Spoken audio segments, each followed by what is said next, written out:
Welcome to the Bookers Alliance podcast, where we hold the pencil and the pencil is power. Coming at you right now is your host, Marky Mark, along with the man, the myth, the legend, Frank Donaldson. Join us as we discuss the ever-changing landscape of professional wrestling. So hang on tight, you jabronis, and enjoy the ride. Ooh, it's WrestleMania season, baby. Come on into the house, grab yourself a ringside seat. We are going to continue our discussion of WrestleMania 39, the story so far. How you doing today, Frank? Oh, I'm doing good. I'm all fired up here for WrestleMania time. So, again, my favorite time of the year. So, let's get to getting it. Let's get it.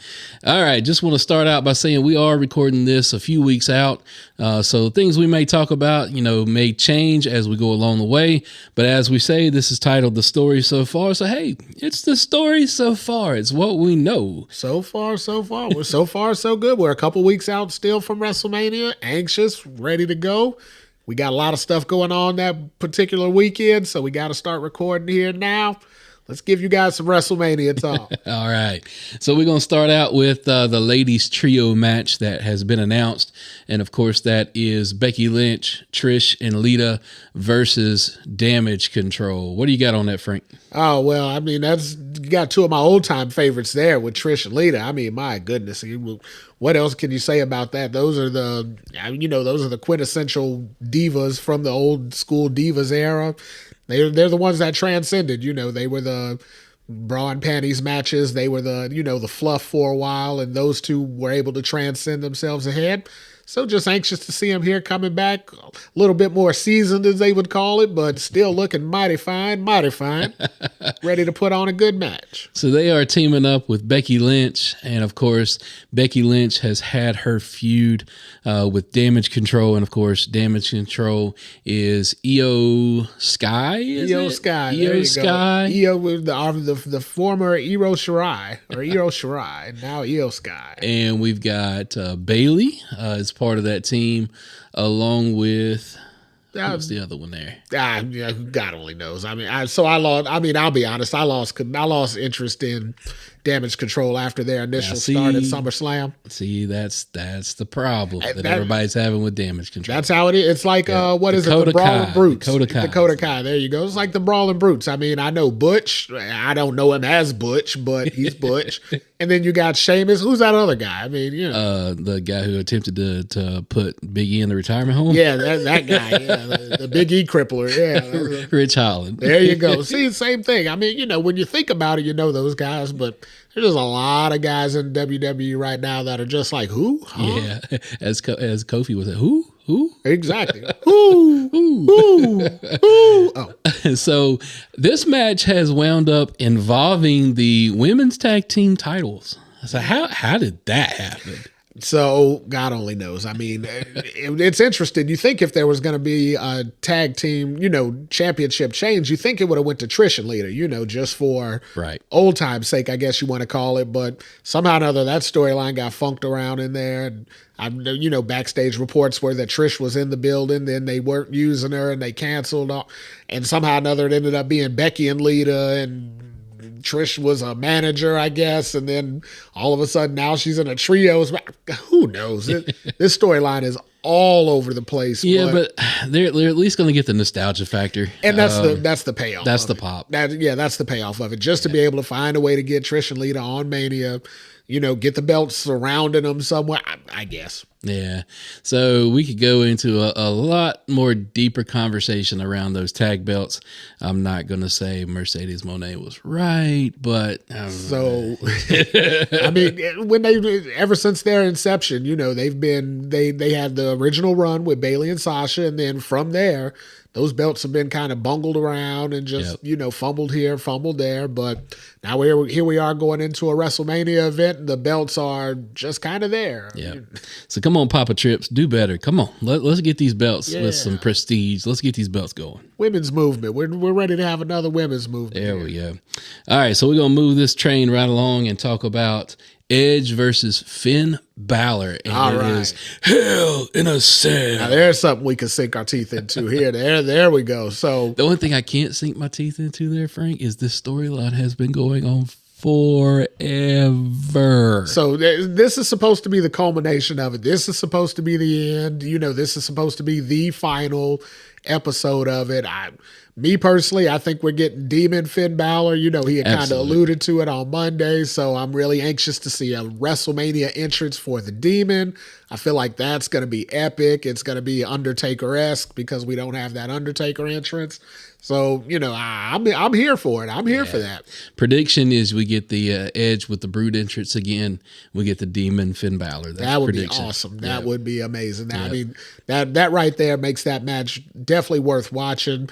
Both of them are great in the ring. So, I mean, they're going to put on a good show.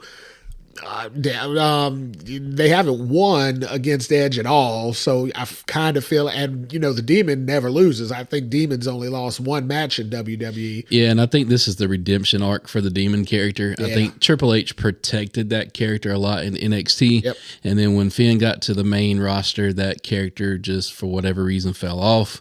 But they had one good. He was the first Universal Champion as the Demon. And then that when that stumbled a little bit, they just kind of fell apart with it from there. It just kind of turned into what it did. But it is what it is as far as that goes. But yeah, I feel like this is the time where Finn gets to go over with his Demon character, like you said, redeem the Demon character, as an unstoppable force. I think that's going to be some good wrestling right there. And of course, it is Hell in a Cell, so we always contemplate: are they going to make it to the top of the cell? Well, they can go to the top of it, but I guarantee you Edge ain't coming off that. Nobody's coming off of it. No, Finn might fall off of it to, in some safe form. No Mick Foley nonsense anymore, but he may go off off the side of it or something like that. But I promise you to all promises, Edge ain't coming off that cell. Edge ain't, I'd be surprised to see him go up the cell. They might have to crane him up there because if that guy falls off at any point in time, that's it. We never see Edge again. So he's lucky to be back after 9 years of being out with a neck injury. So any bump like that, I don't see him being. No, absolutely not. And if somewhere out there he's listening up in Asheville, he's listening to us down here in Southern North Carolina, and he's contemplating doing that, don't do it. No. The response is no, please no. So obviously they're using Hell in a Cell as how it should be. This is a blow off match. This is the blow off to end this storyline, and that's phenomenal. I'm thankful for that because over the years that Hell in a Cell has lost its luster. And the fact that this is being used in a blow off match to end this rivalry that they've got going on, I really think they're going to tear the house down. Oh yeah, absolutely. And they got a vet in there that can kind of guide the match. Edge was around when the first Hell in a Cell was wrestled. He's seen them all. So, he'll be able to kind of guide through, navigate the waters, make sure they don't get into too hokey spots and things like that. That way we can get a quality match come out of it. It should be very good. I'm quite interested to see that. I wasn't expecting Hell in the Cell, but I was anxious to see it once I heard it. I don't know that we've seen the Demon Balor in a Hell in a Cell. No, so the only thing Demon's been in the main roster at least was just regular matches. I mean, they were big time matches, they were kind of blow offs to his other feuds too, but nonetheless, a Hell in the Cell with that Demon character, knowing what Finn's capable of and knowing Edge is gonna leave it all out there. This is his baby. This is his Judgment Day is his, it was his startup. He just said on an interview this week, he realized he was always going to be that face, and it was going to be hard for the Judgment Day to get over as a heel group because people find it hard to dislike Edge with his backstory, which is true. So he did the best he could by him after he started by giving him this blow off. So I think he pays it all the way off. Yep. All right, let's go ahead on over to the next train stop. Got to keep this thing rolling. The next match that we could potentially have, it has not been put in stone yet, but we could have Dominic Mysterio versus Rey Mysterio. Oh, that's so that sounds like a good plan. I mean, the story, the backstory's there. They're again kind of bungling it going into it. It's not been the smoothest handling of the story. I mean, they're crossing over on brands and they're doing a lot of the at-home stuff, and it's kind of hokey, or as Pat Patterson would say, there's a lot of gaga going on here with this. But I mean, Pat. they're figuring it out. They're navigating the waters. We talked about where we think this is going. Fill them in on where we think this is going. Yeah, so, I mean, they've already announced Ray as being the main inductee for this year's Hall of Fame. Everybody's got some pushback on that, going, why are we inducting a current wrestler, an active wrestler? Well, if you look back, the only active wrestler that was inducted at the time was Ric Flair, and the next night was his retirement match. So could this be Ray's retirement match? If anything, who better to have a retirement match against than your son? Yeah. I mean, even with the way they're going with the story about, Ray was never there for Dom. He couldn't be a father because he was always out on the road, blah, blah, blah. Well, who's better to take him off the road for good than, his son? What better way to pass the torch? I mean, right. If you're ever going to pass the torch to, in wrestling, being able to pass it to your son, to carry on the namesake, to basically kickstart his career as you're ending yours. I mean, you can't write that kind of stuff. No. I mean, at this point, though, we're all waiting on, okay, what is the straw that breaks the camel's back? Yeah. Ray keeps saying, I'm not going to fight my son. Yeah, I mean, we're a couple weeks out now. And I mean, once again, I mean, what are they going to have to do at this point? Kidnap his sister and his mom or something? That's funny you say that, because I think if anything, the only thing that would make him, quote unquote, fight his son is you attack his wife, his daughter. You're right. It's got to kind of be that way. And I mean, they're all family. They've all been around the business for 30 years. I mean, so it's not like it's foreign for them to, get involved in a storyline. They've all been on TV before with Ray and Dom, so it's not against the grain for them to do it. But I mean, I'll be out. We're running out of time. If you're going to try and do it, you got to go ahead. What do they say? Family friendly show. Poop or get off the pot. It's time to poop or get off the pot. Correct. We know that's what they're building for. I mean, Ray on TV can say he doesn't want to fight Dom as bad as he wants, but Ray off camera has said numerous times he wants to have that kind of match with his son because, a couple years ago they won the tag team titles together. I mean, what better story can you have for that? You win the tag titles with your son for his first championship. Yep. Now you're gonna, hand the reins of the mantle, hand the reins over to your son as you go out in a blaze of glory. I mean, goodness. And again, everybody, we are recording this a few weeks out, but we're the Bookers Alliance. So where do I see this going? If, they fight at Mania and Dom beats him, Dom's going to take that mask. When a luchador retires, they leave that mask in the ring, right? So I think Dom's going to take that mask, put that on his belt as kind of like a badge of honor. It's like, I retired Rey Mysterio. Is he going to put it on or is he going to wear it? No, he's not going to wear it. I think he'll carry it around as a badge of honor and become a uber villain at that point, because just rubbing it in everybody's face all the time going, I retired the greatest luchador ever. Well, that's definitely a good story. That's definitely a good angle for him to do. I mean, like you said, it's going to garner major heat because, I mean, all the Rey Mysterio fans out there, all the little kids out there that love Rey, they're going to associate this guy took him away from us. So it'll definitely do it for him. And then they've got the after story kind of cooking on the back end anyway, with what is their name? Legado del Fantasma. Yeah, they had that mask exchange, there. So I think they've already kind of built the after story. They just got to get to Mania now with the match. Same thing though with that whole thing. I mean, like Legado del Fantasma, they're on SmackDown and Dom's supposed to be on Raw. Same thing here. What's going on with this? The brand split thing. Is this over? Like, does this not exist? I mean, we've never bastardized it this much going into WrestleMania. At this point now, it's out the door. I think it's all hands on deck trying to get to Mania, trying to get these storylines out the door. Trips took over in a time of just disarray. He's just trying to get the house in order, get everything out the door from WrestleMania, and then I think the Raw after WrestleMania truly begins. Hopefully begins. Vince, stay out of the freaking decisions. But I think this will truly begin the Triple H era where he's not having to clean up things, bring people back, stuff like that. So, well, that'd definitely be fair for him. I mean, jumping in the middle of the game, he's like an interim coach at this point. You jump in at the middle of the game, like the Panthers this year, for those Carolina folks that are listening, they were losing. They were awful before we got our interim coach. Interim coach came in, didn't do so bad. I mean, with what he had to deal with. Right. Now, Triple H, on the other hand, he's got a lot. He got a stacked roster. I mean, we're about as stacked as we've been since the invasion angle back when WCW came in the fold. We're about as stacked up as a roster there. So Triple H got a lot of pieces to work with, and he's doing a pretty damn good job. You mean like Thanos collecting the Infinity Stones? Kind of. I mean, it's, at this point now, he's got everybody he needs. Right. Those of you who play the video game out there, if you're playing the game, you see the roster's about as stacked as it's been, in ages. We've never had this less of people to have to create and things like that. I mean, everything's at his disposal. All he's got to do is put the pieces in the right places, and he's doing it.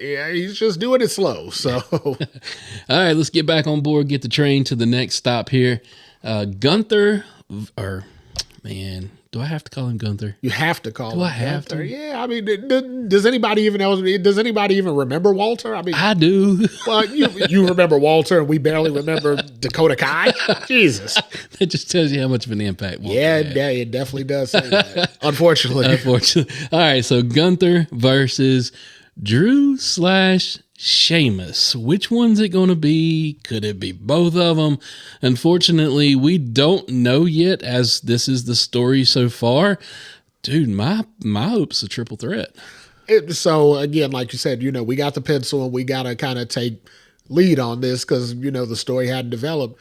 We don't have enough time to split those up and then find a match for the loser. So let's say Drew goes over, right? And then Drew faces Gunther. Well, at that point, we've only got, 3 shows left before Mania? We don't have a way to get Sheamus into another feud, so it's got to be both of them. Yeah. I mean, and the rest of Imperium's just going to escort, just like the rest of the Brawling Brutes are going to escort.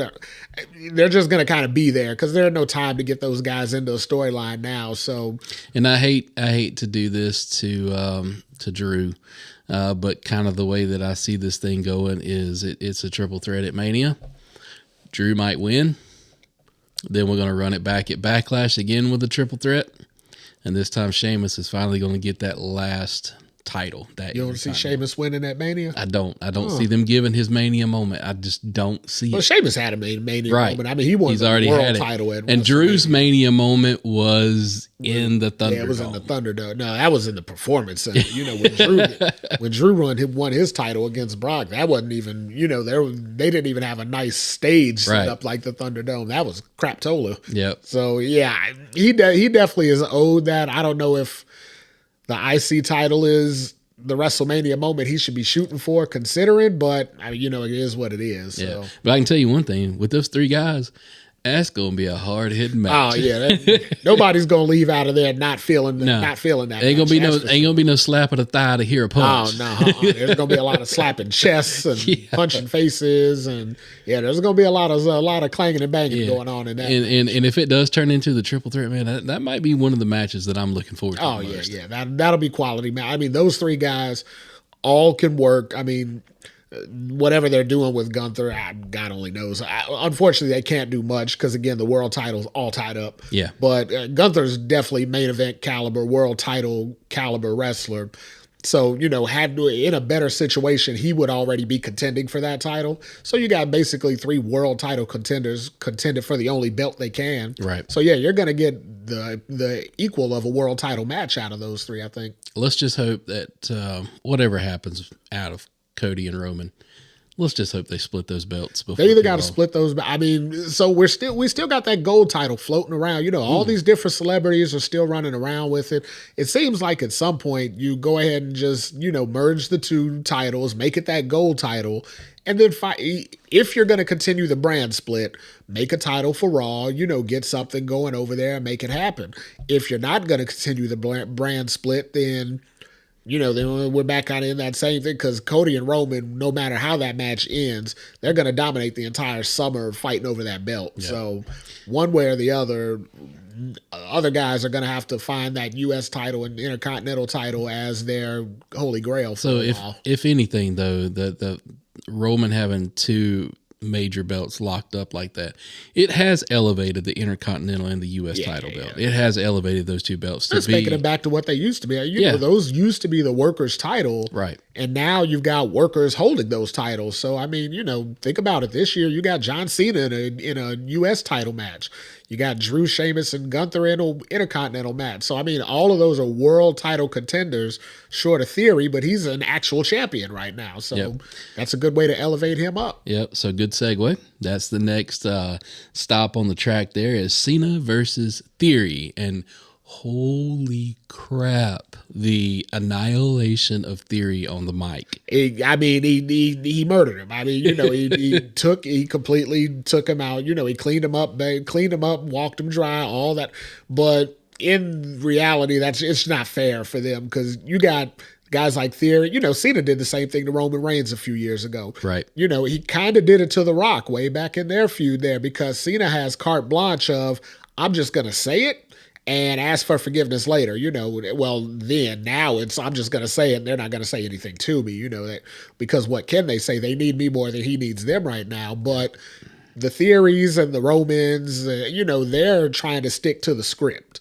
So, they've got what they're supposed to say pretty much mapped out, and then Cena can go ham on them, and they're just kind of stuck. Yeah. Because, we saw it happen to Roman. Roman just froze because his script didn't follow what John Cena was saying, and then Roman went off script, and that started where we're at now with Roman, which was great. Could it do the same thing for Theory? Could this skyrocket him to that next level? He's either going to have to do that, get himself to that next level to hang with John Cena, or he's going to fail and fall off. Yep.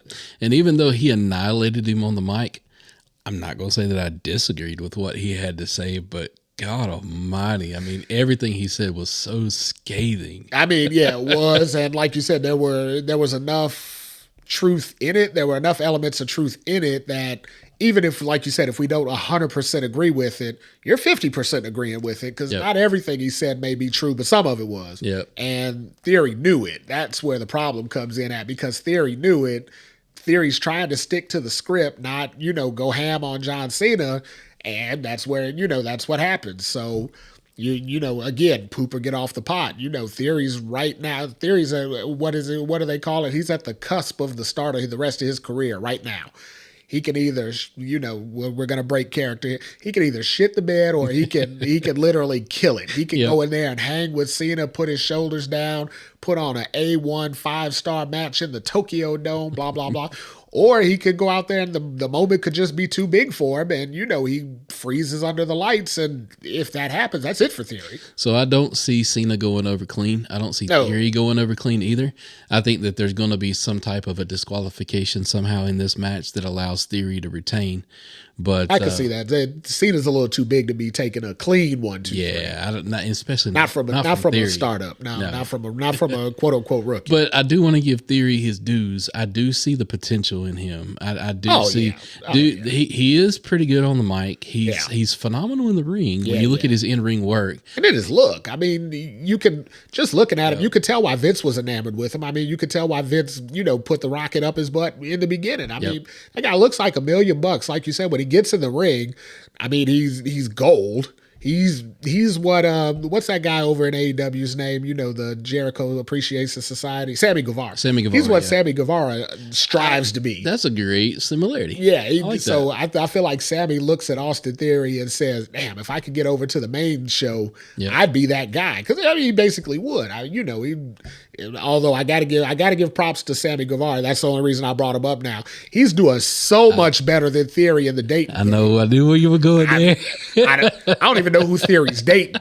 All I know is he eclipsed Theory at that level. He may not be off Theory's level in ring work or mic work. So what you're saying is you're a Ty Miller fan, huh? Absolutely. So, but he's killing the game in that one. So Sammy Guevara, shout out to you. You are killing the game. All right. So That's the last stop on our train today so far. But let's go back here. Let's wrap this up real quick.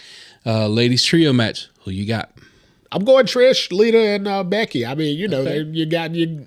Damage Control has lost to everybody anyway. I mean, they lost to the Bianca trio. They've lost to basically Becky Lynch 1-on-3.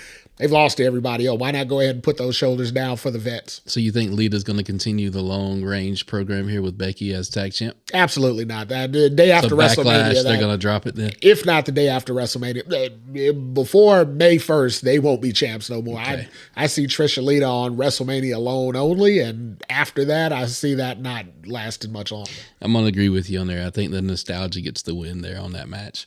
Edge versus Finn Balor. Who you got? Well, I think I said it earlier. I'm pretty confident with. I think Finn goes over. I think the demon redeems itself. I think that character gets that W. I think that, it gives the perfect send-off for basically Edge to take his kids and, graduate them on into adulthood and wipe his hands of it. And they go on to whatever they're going to go on to separately. Man, back to back, we're agreeing. Nice. Oh my goodness. Oh well, this is WrestleMania season. It isn't always the most unpredictable thing. True, very true.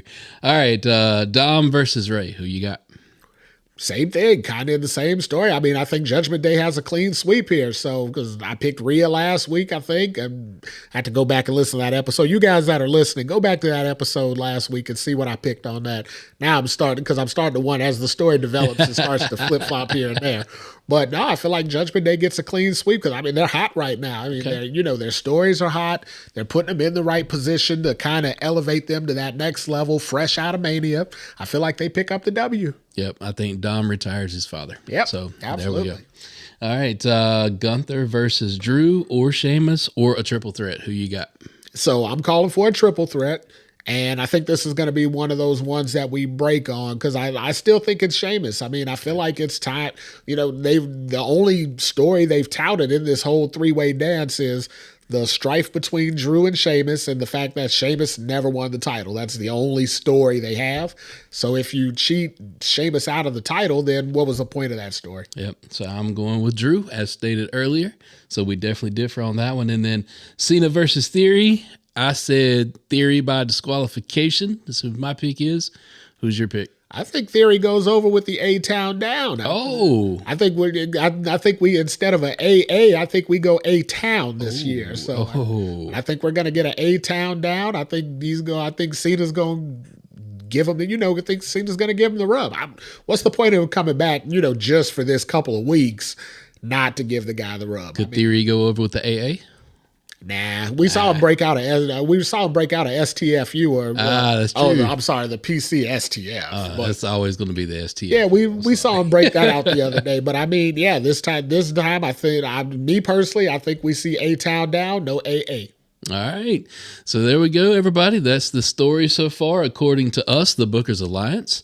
And as we are going forward down this road at 100 miles an hour, we hope some of these predictions are right, but I will always say I'll gladly be surprised. Oh, absolutely. That's what it makes just let me see it. That's right. All right. So we thank everybody for listening and hit us up on our social media outlets. Feel free to give us your thoughts and opinions. Hey, we're out there, man. Just drop us a line. Talk to us, as LA Knight would say. Let me talk at you. Let me talk at you. All right. With that, everybody, we bid you adieu. Peace. Today's podcast was produced by SBP. You can find our podcast on all major podcast platforms.